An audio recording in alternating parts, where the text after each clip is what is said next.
we've got a few more signings to dive into. This offense continues to evolve as the season goes on. Welcome into Bucs Insider, presented by Hard Rock Bet Sportsbook. Casey Phillips here with senior writer and editor Scott Smith. Now, I'm sure we thought we were maybe going to have some coaching news to talk about. Fans probably thought we had some coaching news, but things are not quite officially official, at least on some parts of it. So we wanted to wait until... I think it'll be soon. We imagine soon. Probably our next one. These we will probably be talking about. And Bree will be news. back. And Bree will be back, which is great. And so don't worry, she's not gone she's, anywhere. She's good. Just not available this week. Yeah, so we, I think that soon we'll be able to talk more about that. Wanted to make sure all that coaching news was official and finalized before we got into it, but there's still plenty else to talk about, even though, again, we seem like we'd be in that part of the off season where there's not as much. But, man, we had the Pro Bowl, first of all, and congrats to Antoine Winfield Jr. Pretty cool. We only had one person actually playing in the game, and he made a big mark. He was the defensive MVP of the game. Which I honestly think might be one of the most impressive things to do, because it's not like the Pro Bowl is set up for defense. Did you see the final score? Yes. It was something like 66-52. Yeah, it's ridiculous. And so I'm like, hey, you know, those defensive guys are kind of set up to fail, so congrats to Antoine for actually making a play, having a big moment, getting a defensive MVP. So, yeah, the NFC was trailing by a pretty big amount in the final, I guess, quarter of the game. And they got ahead right before that, but it looked like the AFC had a chance to go back ahead, and that interception ended their last chance to get back in. And the NFC subsequently scored another touchdown for that final margin. But he also had a sack in the game, which is impressive. Yeah, you don't get a lot of those in flag football. It was funny to read his stat line. I know. And it's X number of flag poles. Like it said tackles. Yeah, it's great. Flag poles. I love it. So yeah, congrats to him. Very exciting. Love getting to see our Bucs in the Pro Bowl for sure. And then also we figured this is a good time for us to talk a little bit about the salary cap, as that news always comes out right about now, and that has a huge impact on what teams are able to do, what our salary cap position is. So figured we'd talk through a bit about what we believe the salary cap is going to be, and then how much kind of cap space that means the Bucs have. So what happened late last week was that the NFL called the team officials like Jason Leiter, Mike Greenberg, and told them what the anticipated range of the salary cap, the final figure, is going to be. That actually, if it's like last year, that'll probably come out in the last couple days of February, the exact number. But they were told that it's going to be between $301.2 million and $305.7 million, so roughly our combined annual salary. Right. And that's another big jump. And these things are not set in stone. And there's, as the year goes on, as the season is going on, the previous season, there is some debate amongst people in the building about what the salary cap is going to look like. Is it going to go up at all? It might even go down a little bit. Is it going to go up by a big jump like it has in recent years? And there was not a total agreement what was going to happen. So this news was kind of good. I mean, I guess it's good, right? I mean, it's the same for every team, but it gives you potentially a little more wiggle room when you're talking about re-signing some guys, maybe adding some guys in free agency. So the cap number of, let's even go with the smallest amount, 301.2, that would be a raise of $22 million from last year. And that's either one really great player or several, good players. You never know how it's going to get spread out. You never know how you spread that out, but man, that's huge. Contracts being multi-year, kind of, it's not all from one pot. But in 2021, after the COVID year, when revenues were down for the NFL and everybody, the salary cap actually went down a little bit to, I think, what does it say up there, 182. See how it went down from 2020 to 2021 by like 16 million? Every year since, huge jump. And from 2021 to this coming year, it's going to be a jump of about $118 million. Wow. In a 5-year period. Yeah, that's pretty incredible. So, I mean, it just shows how the juggernaut that is the NFL. Exactly. And of course, with the collective bargaining agreement, a certain percentage of that is earmarked for players. Yeah. And so as the salary cap goes up, salaries go up, and that's good for everybody. They deserve it. I just want to shout out Jackie Davidson and Mike Greenberg, because every time I talk about the salary cap, I'm just reminded how smart they are and all the things they have to consider. Because again, like you said, it's not like when you're creating a new 3, 4, 5-year deal for someone, you don't know what that salary cap is going to be in those future years. And you are having to make predictions, you're having to try to find ways that you could move stuff around and have wiggle room. Like it'd be one thing if you just knew every year it goes up by $10 million. Like no, you can't. You can't predict that, and I just am amazed. I am amazed at what all they do. At this point, I think I'd be guessing every year it's going to go up $20 million. Now, you used to work in the NBA, did you not? they are even more confusing.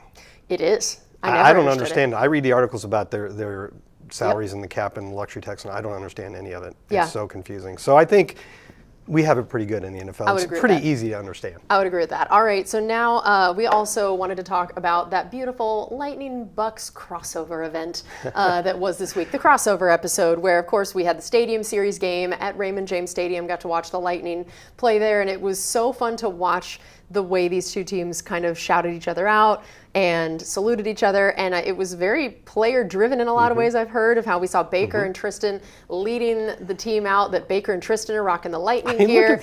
And then the whole Lightning team is in full cream school gear, which I loved this. That's crazy. It's so, I wondered what those guys thought. I'd love to talk to the Lightning players of like, what did that gear feel like compared to the gear you normally wear? But I love that they didn't just wear the cream school jerseys, the way that like Tristan and Baker are just in Lightning sweaters. I'll use the correct terminology. Sweaters. The sweaters. Like the fact that they chose to go full helmet, shoulder pads, all of it, I thought was delightful. And so then they got a good game out of it too. And then, holy cow, what a game. That was a lot of fun. Congrats to the Lightning on a huge win. So that was the beginning of the crossover. And then I don't know if everybody saw, but I need to make sure everybody saw. We had Chris Godwin and Tez Johnson attending the event. There were a couple clips.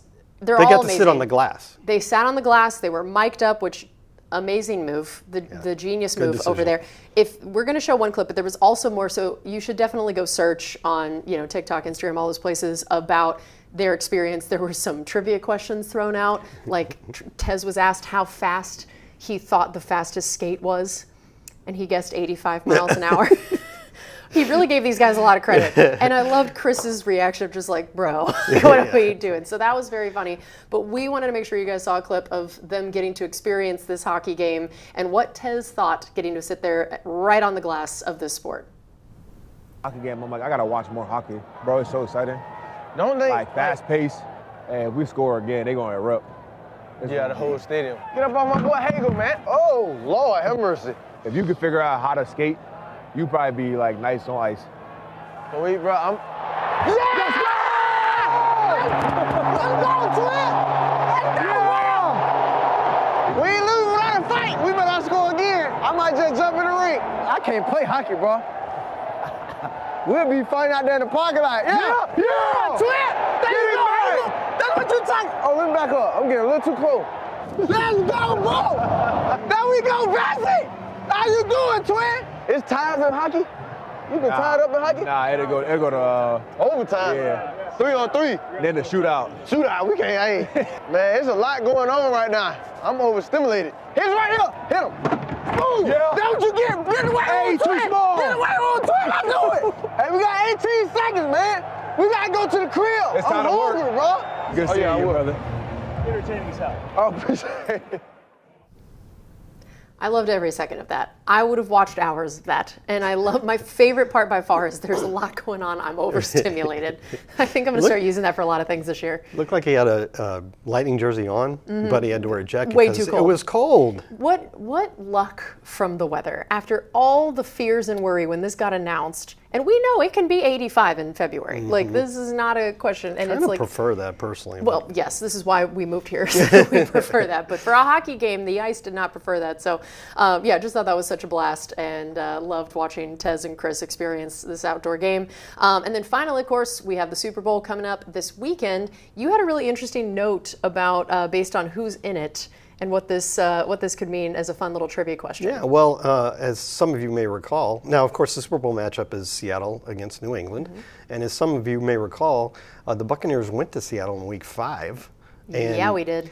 And won 38-35 against what everybody now says is the best defense in the NFL. That was my favorite game of the year. That was really fun. That was great. So, it's not really bragging rights there in the Super Bowl, we're not. But to beat the Super Bowl, the eventual Super Bowl champions, is not really something very common in Buccaneers history. Although, if Seattle wins, it would be 2 years in a row because we beat Philadelphia in Week 4 in 2024, and they went on to win the Super Bowl.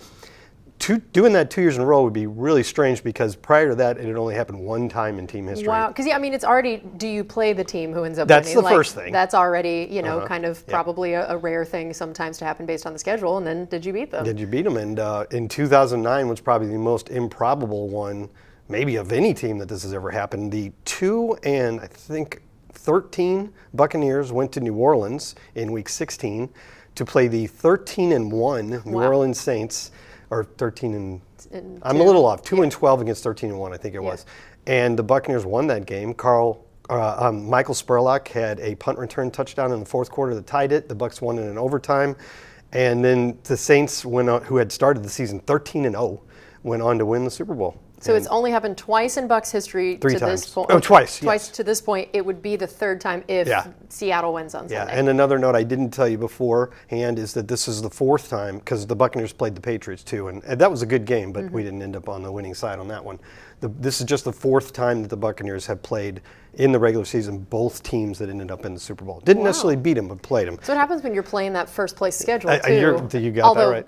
The Patriots would not have fallen into that That's category, right. but it's actually by preseason odds, it's one of the most surprising Super Bowl matchups of all time. Yeah, that's so interesting. But we played both Washington and Miami in '82 before they met in the Super Bowl. Same thing happened with Chicago and New England, that famous 1985 Chicago team, the Bears, and then Philadelphia and Kansas City last year. So interesting. All right, well, there we go. Now maybe we have a rooting interest on Sunday. I'm going to root for Seattle for that why not? reason. Why We not? beat the champs. Yeah, that's fun. All right, Although, one little note. Yes. If Seattle does win that game, now the two expansion teams from 76 will be tied up in terms of overall Super Bowl victories. So maybe that's a reason to root against Can't have Seattle. that. You can choose which motivation you like. That's an interesting point. I like that. Okay, well, that's going to do it for us here on this edition of Bucs Insider. Thanks so much for joining us, and we'll see you next time.